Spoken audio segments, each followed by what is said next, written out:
Hi, I'm Keith and welcome to my art studio.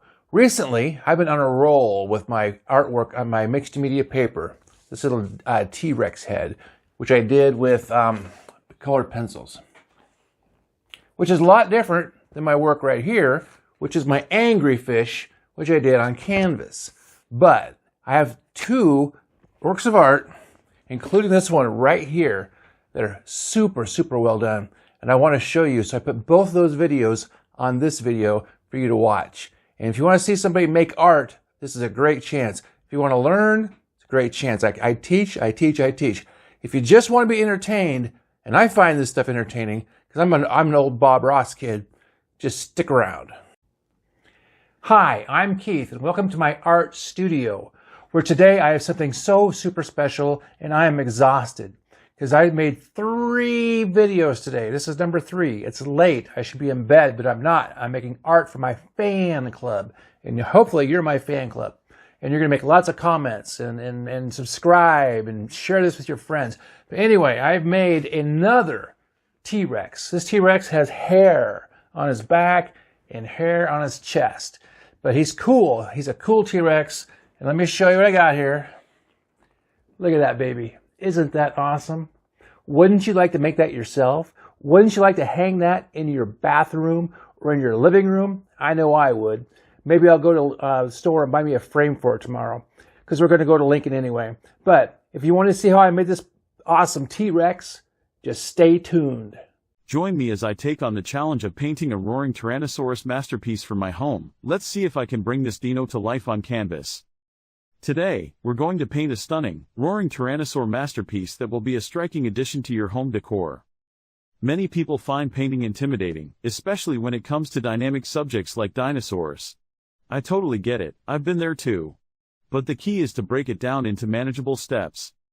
The Tyrannosaurus is an iconic creature, and with some guidance, you can create a breathtaking piece of art. We'll take it one brush stroke at a time, and before you know it, you'll be admiring your very own roaring T-Rex. The process is more fun than you might think, and I'm excited to share it with you. We'll cover the materials you'll need, from brushes to paint types, and then dive into the painting process, including sketching, layering colors, and adding details for that roaring effect. First, you'll need a few basic materials, some high-quality paints, a variety of brushes, and a canvas. The right brushes will make all the difference in creating those sharp, dinosaur-like features. The paints I recommend are acrylics. They're versatile and dry quickly, which is perfect for layering. Watch as we bring the Tyrannosaurus to life with bold colors and dramatic brush strokes, creating a powerful image that truly captures its essence. As we start sketching, keep in mind the proportions and posture of the T-Rex. It's all about capturing that fierce, roaring moment. The sketch will serve as our guide for adding layers of paint. With each layer, we'll build up to that final roar, adding depth and texture to our masterpiece. We've successfully painted a roaring Tyrannosaur masterpiece. Remember, practice makes perfect, so don't hesitate to try again or put your spin on it. If you enjoyed this painting tutorial, please like, subscribe, and let me know in the comments what you'd like to see next.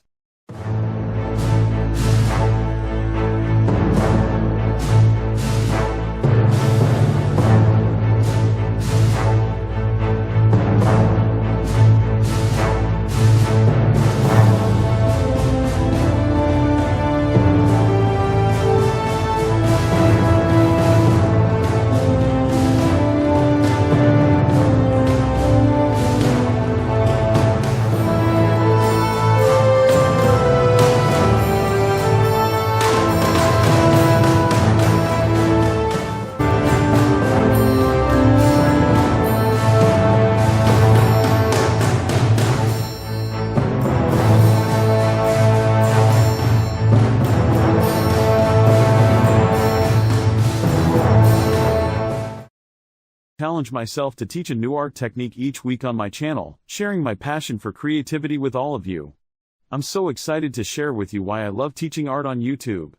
For me, it's all about spreading creativity and joy to anyone who's interested. I believe that art is a way to express ourselves, to tell our stories, and to connect with others on a deeper level. When I'm teaching art, I feel like I'm not just sharing techniques, but also inspiring people to tap into their own imagination. Many people think that art is only for those who are naturally talented, but I couldn't disagree more. I think that art is for everyone, regardless of skill level or experience. The problem is that many of us are discouraged from creating art at a young age, and we grow up thinking that we're not good enough. But the truth is, art is a skill that can be learned, and with practice, patience, and dedication, anyone can develop their own unique style. I've seen so many people struggle to express themselves creatively, feeling like they're not good enough or that their art isn't worthy. But I believe that every single person has a creative spark within them, and that with the right guidance, they can unlock their full potential. That's why I love teaching art on YouTube. I want to help people silence their inner critics and tap into their creative energy. As an art teacher, I cover a wide range of techniques and mediums, from drawing and painting to mixed media and collage. I love showing my students that there are many ways to create art, and that there's no one right way to do it. Whether you're a beginner or an experienced artist, I believe that there's always something new to learn, and that's what makes art so exciting. For me, art has been a transformative force in my life. It's helped me to process my emotions, to explore my imagination, and to connect with others in a meaningful way. I've seen the same happen with my students, who often tell me that creating art has helped them to overcome challenges, build confidence, and discover new passions. There's nothing quite like seeing someone's face light up when they create something they're proud of. In conclusion, I want to emphasize that creativity is for everyone, regardless of skill level or experience. It's a way to express ourselves, to tap into our imagination, and to connect with others on a deeper level. I hope that my channel can be a source of inspiration and guidance for you as you explore your own creativity. If you've had any experiences with art, good or bad, I'd love to hear about them in the comments below. Have you ever taken an art class, or tried a new technique that didn't quite work out? Share your stories with me, and let's get the conversation started. And if you're interested in learning more about art and creativity, be sure to subscribe to my channel for new tutorials, inspiration, and behind-the-scenes peeks into my artistic process. Hi, I'm Keith, and welcome to my art studio, where I have something spectacular to show you. Spectacular right here. I have something I just made today. Had the day off, got a haircut. After that, came home, I made this T-Rex. He is pencil, colored pencil, ink wash, and a little acrylic paint. And if you stick with me, and please subscribe, I will show you exactly how I made it. Now, if you are a long-time follower of my art page and my art, and you subscribe to me, you know I do lots and lots of dinosaurs and monsters and aliens. Now this one here came out pretty good, I'll have to say. I took my time with it because I had a day off. Now look at that background. See those little brown splotches? If you saw my last video, you know exactly what those are. Because in between my edits when I'm making these things, because it's basically watercolor and ink, I'll throw my tablet into the oven and I'll bake it. 200 degrees for maybe 5 minutes. Well, somehow it got cranked up to 350, and I must have fell asleep because when I came back to it, the tablet was almost on fire. I'm dead serious. So I turned the page for this artwork, and there were still burn spots through that. So it got hot enough it burned through 3 pages. But those little brown splotches, I think, kind of adds to the picture. It makes the background look a little bit more unique and gives this picture some kind of a little story. This is an actual fire dragon, even though technically it's a T-Rex. So I'm starting off here with my my 6B pencil to get my dark outlines. And, I hope you subscribe. I kind of sound like a broken record because I say the same thing over and over and over again. But, even if you watch Bob Ross, he says the same thing over and over and over and over again. I mean, you only have so many supplies to use. So I'm using my 6B, and I'm using a reference photo there. You can see it to the right, now to the left. I'm putting all those little ovals. Those are scales that were on the original picture. And that picture, I think, was like I don't know, it's obviously like a computerized picture. I don't know where it came from. I found it on Google. But I'm following the pattern of those scales, and I like the way it looked. And I think this picture started off on a good foot. I used a projector to put that picture onto my page. I have no problem doing that. It's not cheating. If you think it's cheating, I don't care what you think, because it's not cheating. Because art is what you do. I mean, I think that AI is cheating. I hate AI. I haven't done a good AI video in a long time. Let's just say this. Nothing in this picture is AI. That's my actual real hand. On the back of my hand, you can see where my cat scratched me there. He's a really pretty cat, but he's a little aggressive. Now, I'm using a magic marker and to outline my image because I love fat black outlines. It's very comic book style, and I love comic book style. And I love lots of black. You know, if you see a lot of comic book like Frank Miller, he uses these big black areas, and it's all over in comic books. And I try to incorporate a little bit of that myself. And I use my ink out of the inkwell on a brush. I also use it from the magic marker. And I don't think a magic marker is a bad thing. They're actually very easy to use. I use a Sharpie. I use the big ones. Right there I'm using a brush pen. I bought it a set. And the brush pens are really good. So I'm using the black fat magic marker. Sorry about that. And I'm darkening things down. And right now I'm looking at this and I'm feeling pretty good about it. And my whole goal now is not to screw this up. Because sometimes I tend to go overboard with my artwork to the point where I ruin it. And I'm trying to hold myself back, and this one I did. I held myself back. As you see, as I go along, my highlights, I tend to highlight till it's almost blindingly highlighted, and it's just wrong. I know better. That's the worst part, is I know better. And here I'm using ink wash. I'm a big fan of ink wash. I just bought myself a new bottle of Higgins black ink just recently, because I go through it so fast. Ink wash is where you take ink and you mix it with some plain water and thin it down, and you get different values. And I try to start off with about a 40% gray, which means it's not too dark, but it's just enough to shade with. And using ink wash to shade is really cool because ink wash dries very, very cool. So I'm doing this to get my edges and make everything look round. The dark's dark, but not too dark. And right there, I'm putting this eye thing, or this black around the eye, because I think it makes it look like he's a evil monster. This black. If you watch the Jurassic Park movies, they do that too. They darken around the eyes and make the eyes white. It makes it look really super menacing, and I kind of stole that from them. So I gave him kind of a black mask. He's the Batman of T-Rexes. Now, one thing I also do, you'll notice if you follow me, is I change things up. I'm not the kind of guy who's trying to do hyper-realistic art. I don't think hyper-realism is art. And I'll fight you to the death on that one. But look at my T-Rex's chin. That little horn I put there, no T-Rex has a horn on his chin. But I thought from a design standpoint, it looked good. Now, recently, I've got into colored pencils. And I like the way they look quite a bit. So for this T-Rex, I chose green and I chose orange. And I've done that for the last couple pictures. Because I think those two colors combined look really super good on these dinosaurs or these dragons, these monsters. I actually went back to the art store, which is 65 miles from my house, to buy more of these two colors because I use them so much.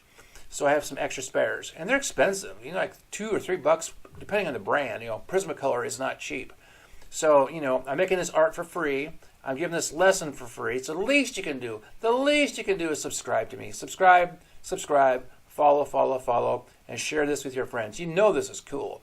I mean, if you're an artist, you expect me to be doing landscapes, still lives of flowers and teapots. But no, I do the fun stuff. My artwork is the horror movie version of artwork. I mean, I would not do this stuff if it wasn't fun.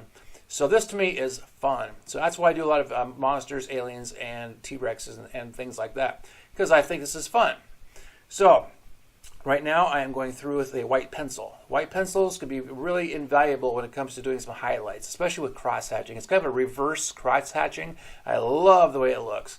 And I also use the white pencil for making contour lines and whatnot. So right here, I have my 6B. I can tell because I have, now I'm back with a white pencil. Now those little circles I'm making there, I'm making a little like, I don't know what you call them, but the white pencil works great on that black ink. It works. I almost wish it would show up a little bit better, but I can always go into my white paint if I have to. But the white pencil, I bought 4 or 5 of them, different brands, last time I was in the art store, just to find out which one's the best.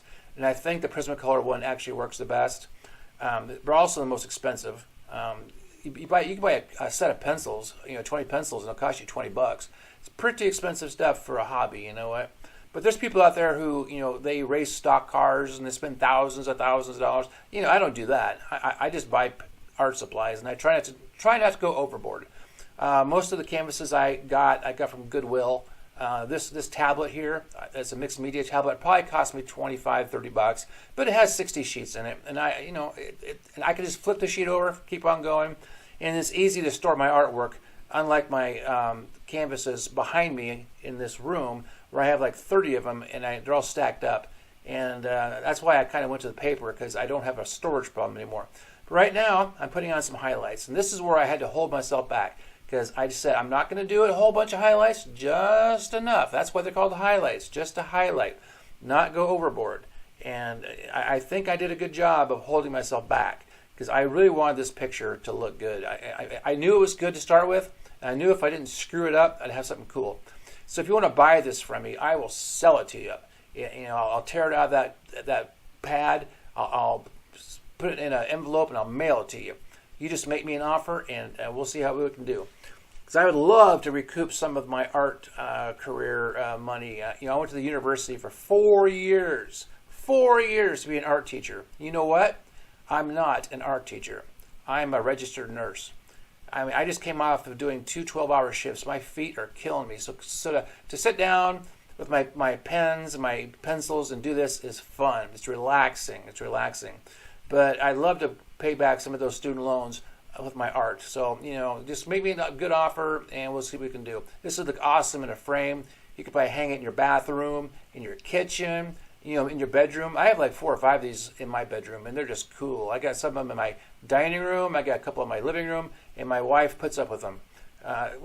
Over time, she's gotten used to it. We've been married for almost 30 years, I think. So here we are. I am doing what? What am I doing here? Is that a brush or a pencil? I think it's a pencil, and I'm doing some highlights. I'm thinking. So I'm highlighting. I'm fixing. I'm making it look better. In between the edits, I'll set this thing up on a couch and just stare at it for 5-10 minutes and just think, what do I need to do now? What do I need to do now to make this thing work? But this one didn't need a whole lot. I mean, it kind of just fell together on its own. And that's why I'm very, very happy with this picture. I might actually have to go to the art store and buy a frame for it myself if you don't buy it first. Now, I have PayPal. My wife has Venmo. So just make me an offer. We'll see what we can do. So, I'm putting more highlights on. Highlights, I love highlights. As long as they're done well. Highlights have to be done minimally and done well. So I am putting on some spots, some dots, texture. I love texture. Anything that makes your picture look like you just reach out and touch it and feel it. That's cool to me. So, like I said before, please like, subscribe, follow, and make comments. If you made it this far, you are 10 minutes, almost 11 minutes into this video.